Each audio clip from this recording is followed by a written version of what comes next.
If you need to remove your Roblox account from other devices, you can easily do it from either the mobile app or the website. Start by going to your settings. On the mobile app, open the app and go to Settings. Then tap on the Security section.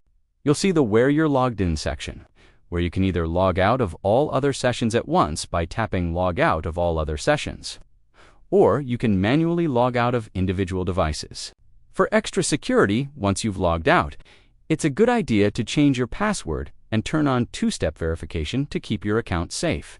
On a web browser, PC or Mac, go to roblox.com and sign in. Once logged in, click the gear icon in the top right corner to open Settings. From there, select the Security tab on the left-hand menu. Scroll down to find the Where You're Logged In section, and then either log out of individual devices or click the button to log out of all other sessions to sign out everywhere except your current device.